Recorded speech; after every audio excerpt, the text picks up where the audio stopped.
तुम्हारा क्या डाउट था बोलो। गोल्ड रिफ्लेक्टोस्कोप में बता दीजिए ना ये वाला बोलो नहीं तो कब करेगा और आप पहले देखो सीधा सोचो ये तुम्हारा गोल्ड लीफ इलेक्ट्रोस्कोप है, ठीक है। क्या है तुम वीडियो देखोगे तब समझ में आएगा। यहां पे अगर आप एक पॉजिटिवली चार्ज रॉड को लेकर आ रहे हो,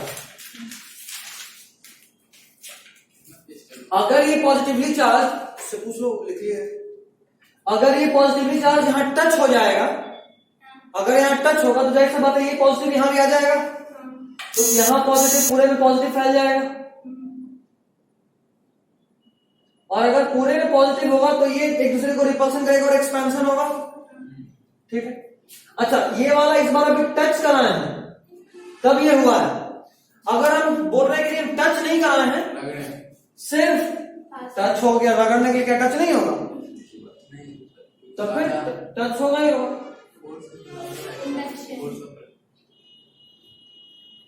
लेकिन आप बोल रहे थे पॉजिटिव की वजह से नेगेटिव आया। सुनो ना अभी दूसरा कैसे सुनो। अब देखो इस बार पॉजिटिव चार्ज को बस इसके नजदीक लाए हैं, टच नहीं कराए, तो इंडक्शन होगा। और इसका जो ये ओवरऑल न्यूट्रल था, है ना, पॉजिटिव पे कोई चार्ज नहीं मतलब ओवरऑल न्यूट्रल, तो ये पॉजिटिव इसका इलेक्ट्रॉन्स को इधर खींचेगा और प्रोटॉन्स यहां जमा हो जाएगा क्योंकि रिपल्सन होगा, और ओवरऑल इलेक्ट्रॉन और प्रोटॉन का नंबर बराबर है क्योंकि न्यूट्रल ही है, अभी तक चार्ज नहीं हुआ है। अर्थिंग करेंगे तब चार्ज आया था, याद आ रहा है, तो ये अभी भी न्यूट्रल है। तो अब देखो यहां पॉजिटिव अगर टच किए थे तब भी पॉजिटिव था, दूर रखेंगे तब भी देखो यहां तो पॉजिटिव ही बना है, तो फिर से रिपल्सन होगा और एक्सपैंड करेगा। तीसरा केस,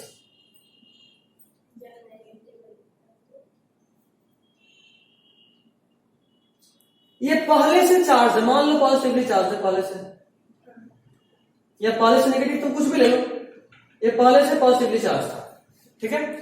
और क्या टच ही नहीं होगा, नहीं करेगा, हम जबरदस्ती तो टच कर ही सकते हैं ना, क्यों नहीं कर सकते। अगर मेरा फोर्स ऑफ रिपल्सन ज्यादा होगा तो टच तो करा ही सकते हैं। वैसे हम टच नहीं करा रहे, हम इसको इसके नजदीक लाए हैं। नहीं करता है ऐसा नहीं है, तुम ताकत ला के टच करा सकते हो, बहुत ताकत लगाना पड़ेगा। हाँ बिल्कुल, तो तुम्हारा हटा तो नहीं, अगर आप 2 उंगली से नहीं सकता, फोर्स ऑफ रिपल्सन से ज्यादा ताकत तुमको लगाना होगा, नजदीक लाना है। खैर अभी आप इसको नजदीक लाओ तो फिर से इंडक्शन होगा और ऊपर में निगेटिव चार्ज जमा होगा, है ना। ये पॉजिटिव है, इस पॉजिटिव को और रिपेल करेगा और इसमें जो भी इलेक्ट्रॉन होगा उसको ऊपर खींचेगा। तो मतलब यहां वाला पॉजिटिव और ये एक तो पहले से पॉजिटिव था, यहां वाला पॉजिटिव और यहां आ गया और नेगेटिव यहां चला गया। अंदर से जो न्यूट्रल था, अंदर में जो था, अगर ये पहले से नेगेटिव लेंगे तो नेगेटिव आएगा, दिखाते रुको, ठीक है। पहले से पॉजिटिव तो ऊपर में नेगेटिव आया, ऊपर से चार्ज दिए तो अंदर का जो चार्ज था वो फैल गया, जो पहले से रॉड में जो चार्ज था वो फैला भी और रिपेल होकर नीचे आ गया, वो नीचे आया और ऊपर से लग गया। देखो ना, देखो ना, और इलेक्ट्रॉन ऊपर की तरफ आ गया, तो ये अभी भी क्या हो रहा, एक्सपैंड। अच्छा अब एक और केस देखो लास्ट, रुको ना दिखाते।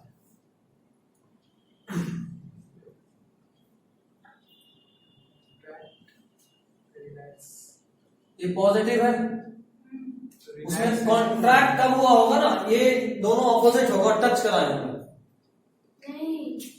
यहाँ पे तो रिलैक्स ना होगा, रुको नहीं, कॉन्ट्रैक्ट रिलैक्स हो रहा है। हाँ रिलैक्स पॉजिटिवली चार्ज रॉड, ये पहले से नेगेटिव है ना बाबू, नहीं पॉजिटिव है, पॉजिटिव बाद में आया है, बाद में इसके लाने के बाद पहले से negative.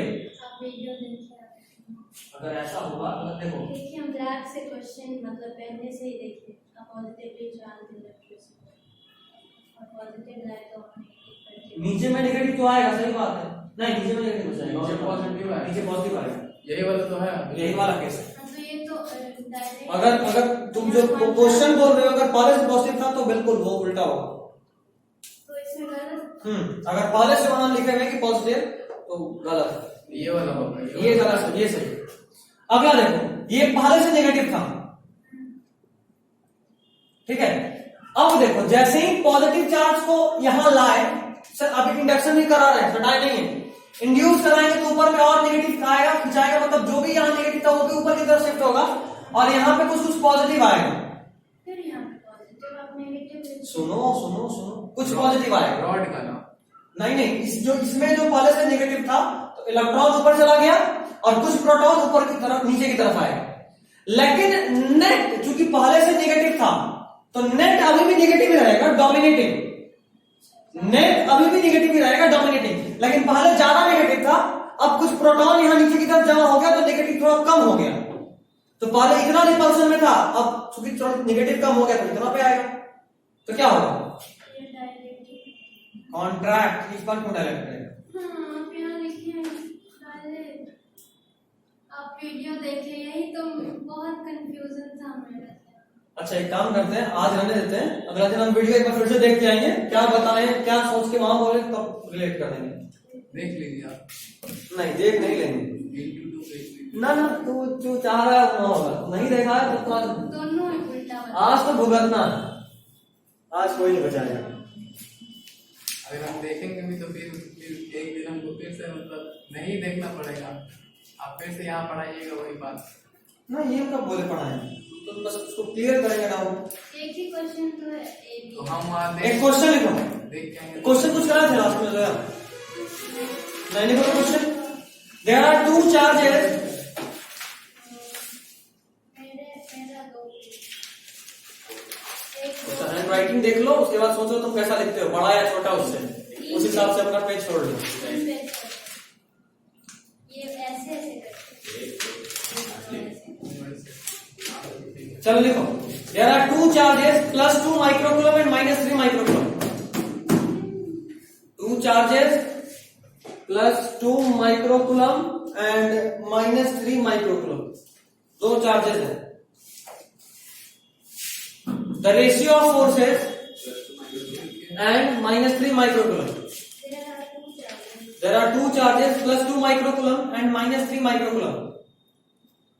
Plus 2 microcoulomb and minus 3 microcoulomb. ठीक है? The ratio of forces acting on them will be. The ratio of forces acting on them will be 2:3, 1:1. Them will be 3:2 और fourth is 4:9. There are two charges plus 2 microcoulomb and minus 3 microcoulomb. The ratio of forces acting on them will be. There are two charges plus 2 microcoulomb and minus 3 microcoulomb. The ratio of forces acting on them will be. Answer होगा 1:1. अरे ऐसा ही तो gravitation में भी था, Gm1m2/r², यही था ना। ये क्या था, फोर्स जो m1 और या m2 पे लगे, और सब लोग जान रहे थे कि m1 और m2 पे जो फोर्स लगता था वो इक्वल एंड ऑपोजिट होता था, इक्वल एंड ऑपोजिट। जितना फोर्स से m1 m2 को खींच रहा था उतने ही फोर्स से m2 m1 को खींचेगा, लेकिन ऑपोजिट डायरेक्शन में। वैसा ही सेम चीज देखो ना, दो ऑपोजिट चार्ज मतलब अट्रैक्शन ही होना है। जितने फोर्स से प्लस 2 माइक्रोकूलम माइनस 3 माइक्रोकूलम को खींचेगा उतने ही फोर्स से माइनस 3 माइक्रोकूलम प्लस 2 माइक्रोकूलम को खींचेगा। ओके, 1:1 दोनों का रेशियो फोर्स का बराबर होगा। ठीक है, चार्ज के ऊपर डिपेंड नहीं करता है, यहाँ पे मास पे डिपेंड कर रहा था।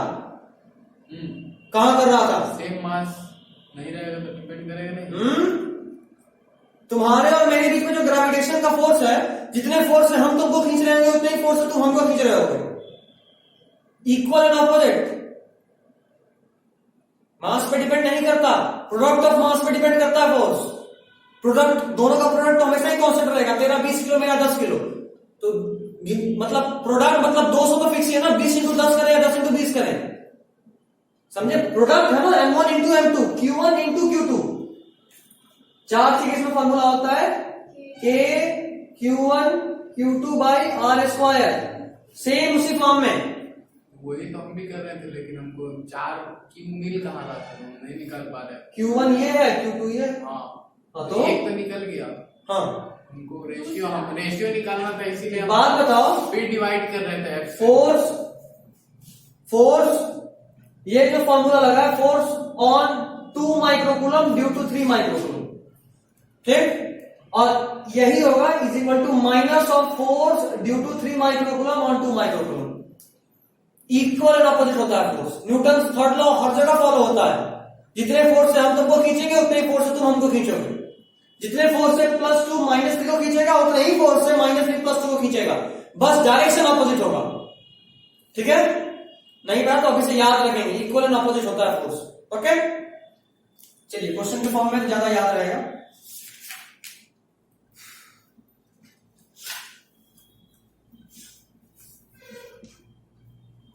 ये सीधा लिख लो और ब्रैकेट में लिख लेना, as the forces are equal and opposite, as the forces are equal and opposite.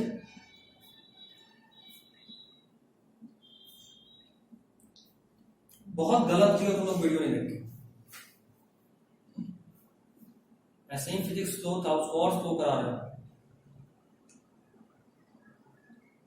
जितने आराम से पढ़ेंगे उतना अच्छा रहेगा, ठीक है, जितने आराम से, जितना स्लो होंगे लास्ट में उतना तेज होना पड़ेगा, और जितना हम तेज होंगे उतना नुकसानदायक होगा तुम लोगों के लिए। इसलिए बराबर पेस में लेकर चलो। ऑन एन एवरेज जितना चल रहा था अभी क्लास में ठीक था, वीडियो भी ज्यादा लंबा नहीं था, 38 मिनट या 35 मिनट ऐसे था, 36 मिनट जो भी, लेकिन 40 से कम था, इतना हमको याद आ रहा था, जो भी, हाँ 3 में था, 38 36 ऐसे ही था, 39 पॉइंट समथिंग। क्या बात, ठीक है चलो 39 पॉइंट समथिंग, लेकिन बोले तो 1 घंटे का था, उससे कम ही दिए, फिर भी फंसे, ये गलत है।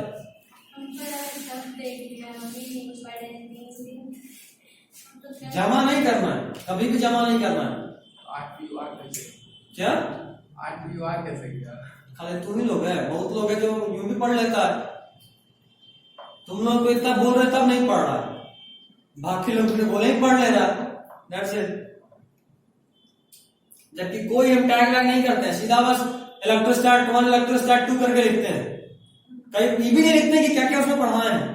मतलब अगर किसी को पढ़ना है तो उसको पूरा वीडियो पढ़ना पड़ेगा तब पता चलेगा क्या पढ़ना है, तो टॉपिक देख के भी नहीं ढूंढ सकता है उसको, ऐसे हम डालते हैं, फिर भी कम से कम 10-15 देख ही लेता है।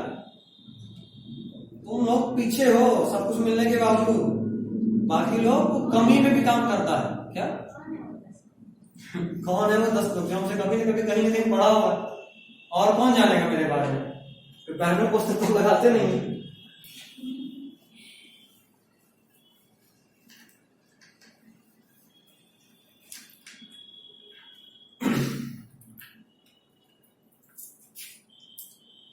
एक काम कर रहे हैं, पहले एक और कंसेप्ट पढ़ा रहे हैं, कूलम्स लॉ को वेक्टर फॉर्म में, ताकि तुम कूलम्स लॉ कम से कम सीख जाओ, ठीक है। और उसके बाद एक टॉपिक जो हम अभी स्किप कर रहे हैं, Coulomb's law in vector form पढ़ाने के बाद बताएंगे। तो डालो heading Coulomb's law in vector form.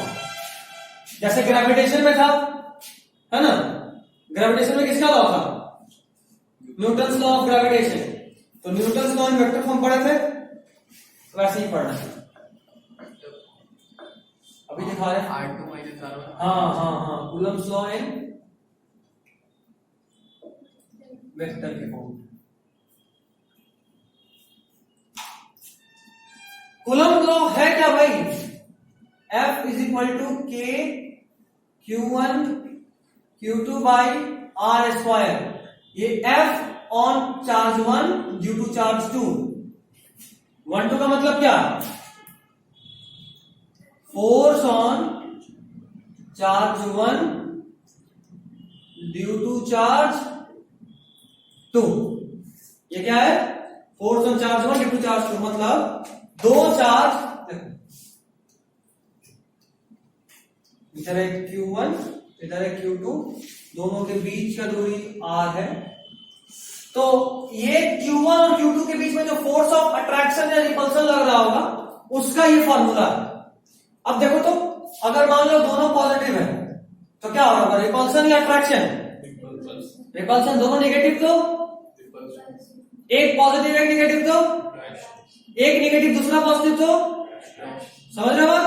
तो देखो अगर हम कह रहे हैं कि force on charge 1 due to charge 2, charge 1 पे चार्ज 2 क्या किधर फोर्स लगा रहा है, जरा बताओ तो मेरे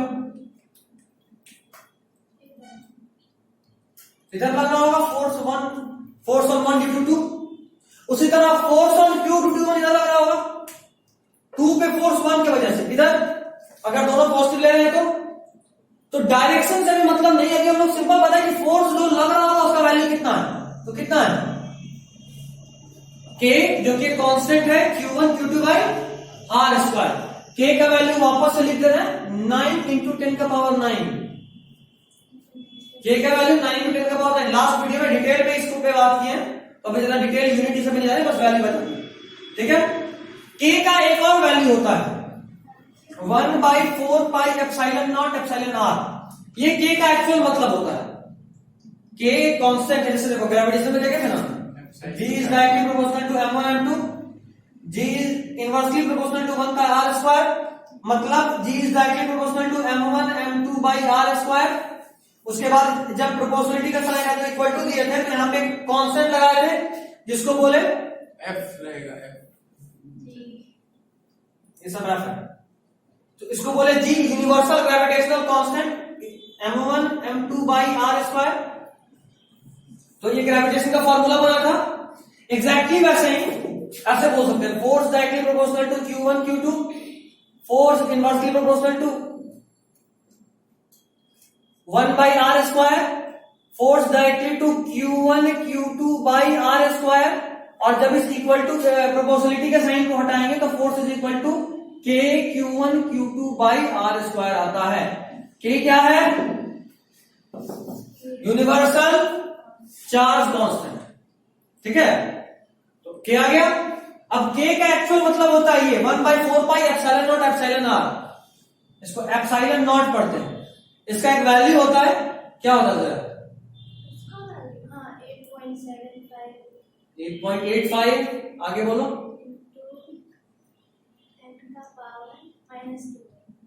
मैच करो जरा, क्या सही है, घर के देखी थी जब बोले मैच करो। ये होता है इस एप्सिलॉन नॉट का वैल्यू। और अच्छा ये है क्या? इसको बोलते हैं एब्सोल्यूट परमिटिविटी। ये क्या बता रहे? दो चार्ज आपस में जब वैक्यूम में होगा तब एक दूसरे पे जो भी फोर्स लगाएगा वो एग्जैक्ट लगेगा, बट अगर यही दो चार्ज किसी मीडियम में होगा तब जो फोर्स लगाएगा वो एग्जैक्ट नहीं होगा। क्या अंतर होगा वो अभी थोड़ी देर में दिखाएंगे। इसका वैल्यू हमेशा फिक्स होता है, ठीक है। फोर्स का वैल्यू चेंज करता है। फोर्स का वैल्यू वैक्यूम में या एयर में ऑलमोस्ट बराबर होता है, बट किसी मीडियम में कहीं किसी दो चार्ज को किसी मीडियम में डाल देंगे तो उसका वैल्यू चेंज होगा। अभी एग्जैक्टली हमको वही टॉपिक बताना था, बट चूंकि तुमको कूलम्स लॉ नहीं पता, चेंज होगा ही नहीं तो फोर्स का वैल्यू कैसे चेंज हो जाएगा? ER चेंज होता है। ER जो है उसको बोलते हैं रिलेटिव परमिटिविटी। क्या? Relative permittivity. रिलेटिव परमिटिविटी मतलब कि permittivity of the medium with respect to vacuum या एयर। तो परमिटिविटी ऑफ मीडियम आ गया तो मीडियम चेंज होगा तो परमिटिविटी चेंज होगा और ER का वैल्यू चेंज होगा। नॉर्मली हम लोग जो भी चार्ज पे फोर्स निकालते हैं जब तक लिख ना दे कि इस मीडियम में डालें और उसका ER ये है तब तक उसको वैक्यूम ही मानना, ठीक है।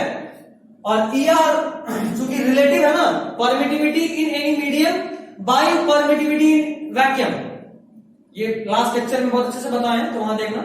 Permittivity in any medium by permittivity in vacuum, दोनों ही परमिटिविटी है, मतलब दोनों का यूनिट सेम होगा और रेशियो है तो यूनिट कट जाएगा और ये यूनिटलेस होगा। जैसे रिफ्रैक्टिव इंडेक्स था, याद आ रहा है? Velocity of light in medium by velocity of light in vacuum, दोनों ही वेलोसिटी है, दोनों का यूनिट सेम होगा तो यूनिट आपस में कट जाएगा, रेशियो है तो यूनिटलेस होगा रिफ्रैक्टिव इंडेक्स। याद आ रहा? 10 तो पढ़ते हैं, ठीक है। यहां तक ठीक है? अभी तक कहीं फंसा तो बोलो। ER यूनिटलेस होगा, हाँ, E नॉट नहीं, इसका यूनिट होगा रिलेटिव डिवाइड करके आएगा। हाँ, डिवाइड करके आएगा। Permittivity in medium by permittivity in vacuum. ये सब लास्ट लेक्चर का बता रहे हैं, अभी तक हम अभी भी नहीं घुसे इस टॉपिक में, अभी तक इंटर नहीं किए हैं। हाँ, ये सब लिखा रहेगा। हाँ लिखा नहीं रहेगा, वहां दिया रहेगा। मतलब हम दे चुके हैं लास्ट लेक्चर में, वैक्यूम और एयर के लिए याद रखना 1 होता है, बाकी किसी और में चेंज हो। तो वो दिया रहेगा। हाँ दिया है। तो एयर बाय क्या लेंगे, वैक्यूम मीडियम जो दिया रहेगा बाय 1, तो वही मीडियम ही होता है। अच्छा एक और बात, कई बार इस ER को K के फॉर्म में लिखा जाता है, K, कई बार ये ER K के फॉर्म में लिखा रहेगा, तो उसके लिए भी थोड़ा तैयार रहिएगा, देख के समझ में आ जाएगा। देख देगा relative permittivity K of the medium is this, तो ये मत समझना कि K दिया मतलब ये दे दिया, रिलेटिव परमिटिविटी लिख दिया मतलब कि ER दिया होगा, उसका मन करता है। ठीक है, चलो तो ये सब पुराना था, अभी तक मैं टेंशन नहीं हुआ। ये लास्ट लेक्चर का है सर, अभी तक का कुछ नहीं है, अभी इस टॉपिक का कुछ नहीं किया अभी तक, सबको तुमको मिलेगा वीडियो में। ठीक है, हटाए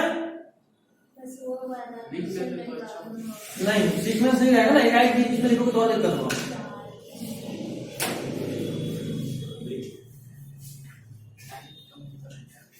अभी देखो वेक्टर फॉर्म में बता रहे हैं, वेक्टर फॉर्म में बताने के लिए देखो हमें एक कार्टेशियन प्लेन ड्रॉ करना है,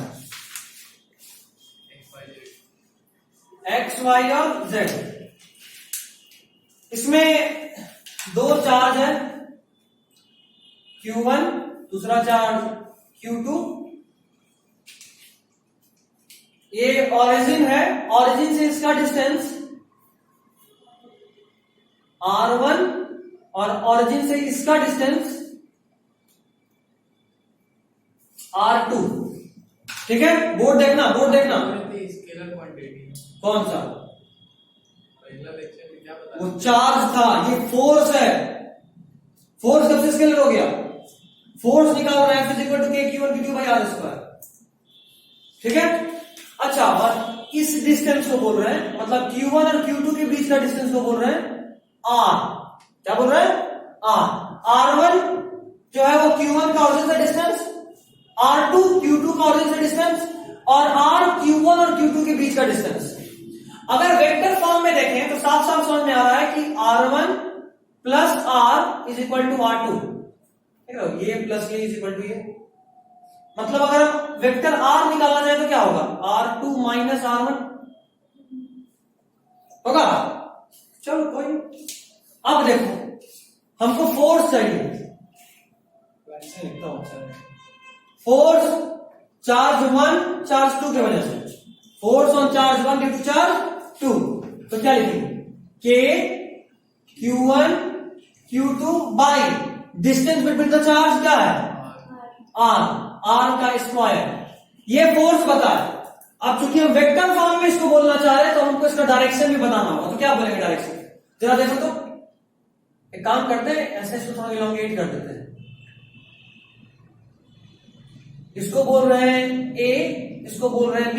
जरा बताओ 1 on 2, 1 2 के वजह से किधर फोर्स लगेगा? 1 पे 2 के वजह से किधर फोर्स लगेगा? उधर A की तरफ, इधर लगेगा, मतलब BA, ये ना वेक्टर BA। जरा वेक्टर BA कोई बताएगा क्या होगा?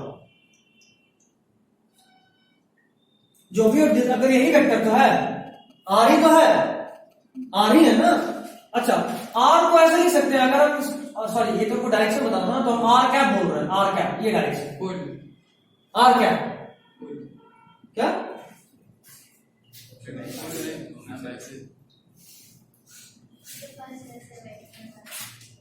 R cap.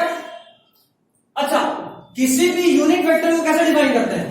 ऐसे बोल सकते हैं K Q1 Q2 by R² into unit vector, vector by उसका मैग्नीट्यूड, वेक्टर बाई उसका मैग्नीट्यूड इज यूनिट वेक्टर, है ना। अच्छा, ये दोनों तो सेम ही है, R का मैग्नीट्यूड तो R ही होगा, वेक्टर R का मैग्नीट्यूड, तो क्या बोल सकते हैं? K Q1 Q2 into vector R by R का क्यूब है, K Q1 Q2 into vector R by R का क्यूब। समझे? ये क्या है? Force in vector form. Vector के फॉर्म में अगर इस फोर्स को निकाले तो यहां R क्यूब हो गया, स्केलर में K Q1 Q2 by R square था बिना डायरेक्शन के, यहां डायरेक्शन भी इंक्लूड किए, direction is R cap, x की तरफ का डायरेक्शन होता है I कैप, y की तरफ का डायरेक्शन होता है जे कैप, z की तरफ का डायरेक्शन होता है के कैप, है ना। उसी तरह r की तरफ का डायरेक्शन को r कैप बोले। यूनिट वेक्टर के बारे में क्लास 11 में पढ़े। यूनिट वेक्टर जो होता है वेक्टर बाय मैग्नीट्यूड के बराबर होता है। r cap is equal to r vector by r vector का मैग्नीट्यूड। r वेक्टर का मैग्नीट्यूड r के बराबर ही आएगा, डायरेक्शन तो कोई मतलब है नहीं, तो वो r into R square r cube बन गया। और ये जो था वो सेम ही है, ये r वेक्टर को r वेक्टर लिखे, ठीक है, ये था। अच्छा एक बात और याद रखना, f on 1 due to 2 vector by is equal to minus of force on 2 due to 1। मतलब दोनों फोर्स बराबर है, सिर्फ डायरेक्शन का अंतर है। बात ये थी कि अगर वेक्टर क्वांटिटी है तो माइनस सिर्फ और सिर्फ क्या बताएगा, डायरेक्शन, तो सिर्फ डायरेक्शन ही बता रहा है। देखिए ये बोर्ड में पूछता है,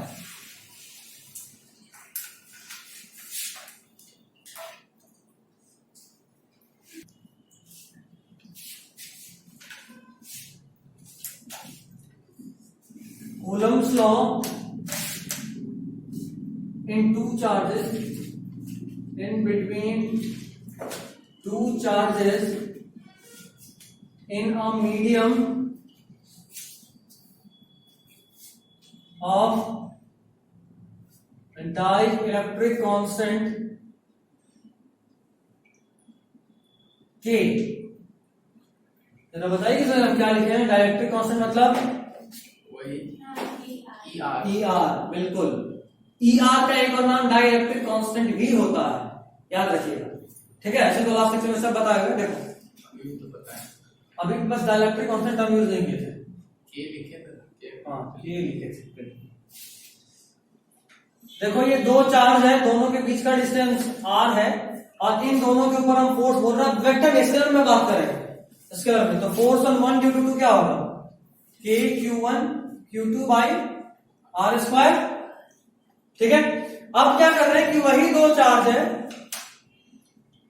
q1 और q2, बीच का डिस्टेंस अभी भी r है, लेकिन अब इन दोनों के बीच में एक मीडियम है। मान लो लिक्विड में, पानी में या किसी ऑयल में, किसी चीज में मीडियम में डाल दिए,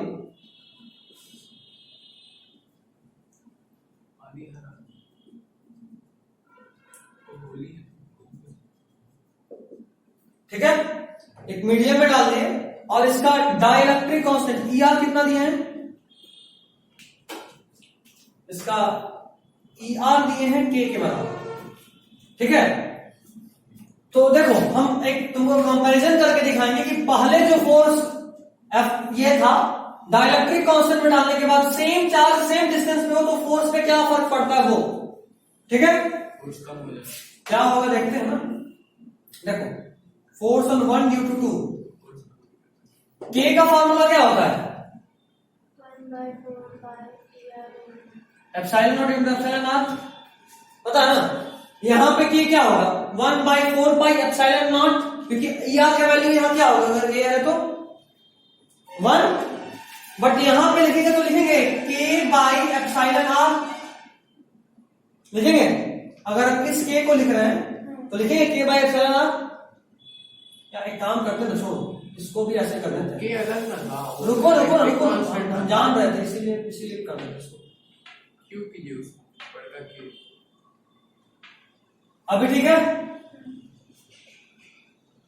K को लिख दिए 1/4 pi epsilon not epsilon r into r square, और चूंकि यहां पे एप्सिलॉन r का वैल्यू 1 है, इफेक्टिवली क्या हो गया 1/4 pi epsilon not q1 q2 by r square. अभी ठीक है। अब चलो यहां लिखते हैं, यहां के लिए force 1/4 pi epsilon not epsilon r को K लिख रहे हैं, ठीक है। एप्सिलॉन r का वैल्यू K दिया, इसलिए K लिख रहे हैं, into q1 q2 by r square होगा। चलो K डैश K पहले जो है, जो क्वेश्चन है हम वैसे लेके कर रहे हैं, ज्यादा करेंगे टेंशन होगा। इसको इक्वेशन 1 बना रहे हैं, क्या है, F इन एयर और ये F इन मीडियम, ठीक है। इसको 1 बनाए, इसको 2 बनाए। एक काम कर रहे हैं, इक्वेशन 2/1 करते हैं। हमको एफ इन मीडियम में चाहिए ना, ठीक है। हाँ 2/1 कलर, अगर ऐसा करेंगे तो होगा F medium by F air. F medium क्या है?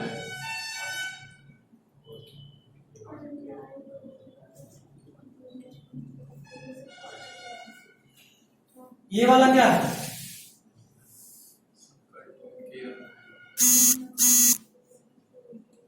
ऐसा कोई दिक्कत हो बेटा?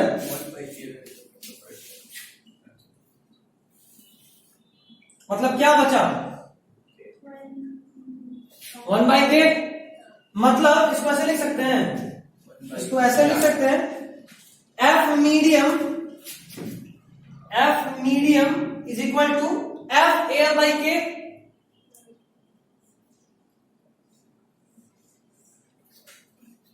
लिख सकते हैं, मतलब सेम चार्ज सेम डिस्टेंस पे दोनों जगह पे है, बट वही चार्ज अगर किसी मीडियम में डाले तो पहले जो फोर्स था वो k टाइम्स घट गया।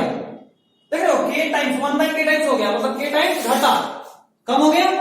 अच्छा, ये तो ठीक है, ये तो समझ में आ रहा है कि जब किसी चार्ज को किसी दूसरे मीडियम में डालते हैं तो फोर्स घट जाता है, तो ठीक है। अब दूसरा बात, Q1 जो Q2 पे फोर्स लगा रहा है, क्या उसमें कोई डिफरेंस है? नहीं। पहले जो Q1 Q2 पे फोर्स लगा रहा था, अभी भी Q1 Q2 पे उतना ही फोर्स लगा रहा है, लेकिन ये इक्वेशन बता रहा है कि लगा सेम रहा था लेकिन लग कम रहा। मतलब ये कि हम तुमको अभी भी उतनी ही ताकत से खींच रहे हैं, एयर का ज्यादा मीडियम। अब देखो अंतर क्यों हो जाता है, ये देखो दिखाते हैं। कोई कांस्टेंट, मान लो ये प्लस था, ये प्लस था, रिपल्सन हो रहा था। जैसे ही तुम किसी मीडियम को ले आए तो मीडियम में इंडक्शन हो जाता है। ये प्लस था तो यहाँ पे नेगेटिव चार्ज जमा हो जाएगा, यहाँ पे नेगेटिव चार्ज जमा हो जाएगा। पानी में भी चार्ज आएगा। क्यों नहीं? पानी में इलेक्ट्रॉन प्रोटॉन नहीं है, पानी में इलेक्ट्रॉन प्रोटॉन नहीं है, हर जगह है, ठीक है। तो चार्ज आ गया, तो देखो ये नेगेटिव चार्ज चूंकि इंड्यूस हो तो जाहिर सी बात है कम होगा ना, इंडक्शन ज्यादा चार्ज तो बनता नहीं, कम होगा चार्ज। जैसे तुम किसी कॉम्ब को बाल में रगड़ते और फिर उसे मान लो कि किसी पेपर के पीस को अट्रैक्ट करने की कोशिश करते, ज्यादातर टिकता है वो चार्ज नहीं, इंडक्शन से कम ही आता है, रबिंग से कम ही आता है। तो इसका मैग्नीट्यूड बहुत कम होगा, इस नेगेटिव का, इस नेगेटिव का मैग्नीट्यूड बहुत कम होगा। तो रिलेटिवली इस प्लस और इस प्लस के रिलेटिव मैग्नीट्यूड को कम कर देगा, रास्ते को कम कर देगा। मतलब मान लो पहले 5-5 कूलम का दोनों चार्ज था, ये भी 5 था, ये भी 5 था, लेकिन चूंकि बीच में नेगेटिव एक दीवार है इसलिए नेट चार्ज को घटा के मान लो 5 के मुकाबले 4 कर दिया, तो पहले के मुकाबले रिपल्सन थोड़ा कम तो हो ही जाएगा ना। वही तो दिखा रहा है कि पहले के मुकाबले रिपल्सन कम हो गया है, कितना टाइम्स। अब मान लो ये ज्यादा पोलराइज होने वाला मीडियम है, तो ये K का वैल्यू ज्यादा होगा तो F मीडियम और कम हो जाएगा। अगर इसका पोलराइजिंग पावर थोड़ा कम है, ये मीडियम ऐसा है जो पोलराइज कम हो रहा है, तो जाहिर सी बात है ये और कम होगा तो ये फोर्स ज्यादा हो जाएगा। समझ रहे हो? K इंटू होगा मीडियम से तभी एयर के बराबर है। हाँ जाहिर सी बात है, K मीडियम से इंटू करोगे तब एयर के बराबर आएगा। एयर ज्यादा है। समझे यहां तक? क्या कोई दिक्कत है तो बोलो, ठीक है। देखो कोई दिक्कत हो तो बोलो, बिना दिक्कत के हम उसका कुछ नहीं कर सकते। Next is principle of superposition.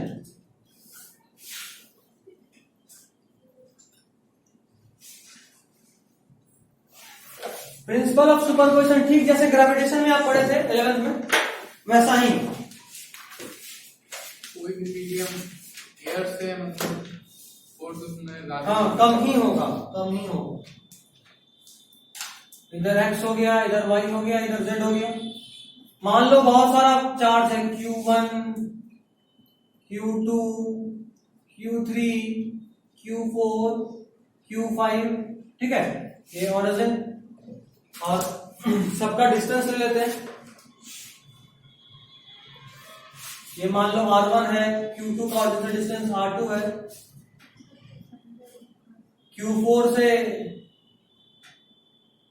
Origin का डिस्टेंस R3 है, Q3 से ऑरिजिन का डिस्टेंस R4 है और Q5 से ऑरिजिन का डिस्टेंस R5 है। हम तुमसे पूछ रहे हैं कि जरा बताओ Q4 पे नेट चार्ज कितना? Q4 पे नेट चार्ज बोल रहा हूं, force, net force on Q4। तो आप बोलोगे कि सर Q4 पे Q1 की वजह से जो फोर्स है उल्टा लिख दिया, Q3 में R4 लिख दिया। 4 में 3 4 3 ये 4 अब ठीक है।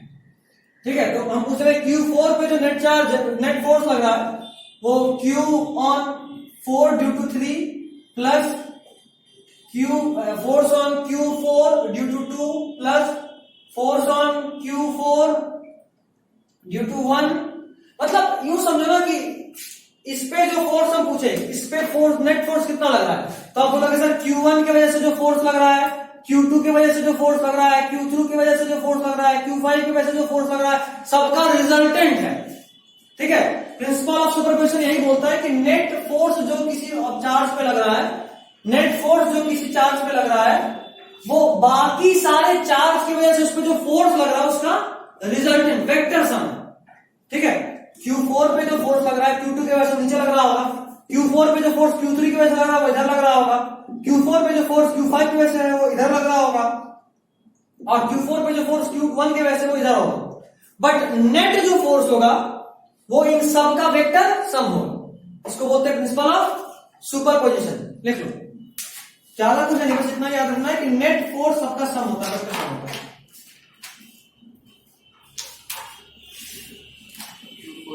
निकाल करेंगे Q42 ये डिस्टेंस मान लेंगे R1 या R2 कुछ या ये डिस्टेंस मान लेंगे, मानना क्या होगा R3 plus R is equal to R4 है ना, R3 plus R is equal to R4 मतलब R3 कितना R4 माइनस R3 के Q1 Q2 बाय R3 का स्क्वायर हो गया। ये दोनों क्यूब देंगे क्यूब होगा ना, ये होगा R, ये है R2 ये है R3, R2 plus R is equal to R3, तो R कितना R3 माइनस बस Q1 Q2 बाय R का स्क्वायर हो गया। ठीक है जरा, दिक्कत है तो बोलो कहां पे, यही ये पूछ रहा है कि सर किसी दो काम को अगर फोर्स निकालना तो कैसे निकालेंगे। ये डिस्टेंस कितना है R2, ये डिस्टेंस कितना है R3 और ये R, तो R2 plus R is equal to R3। अभी जस्ट तो बताए थे, सेम ही तो है, इसके जस्ट पहले जो बताए थे भाई हो गया। चल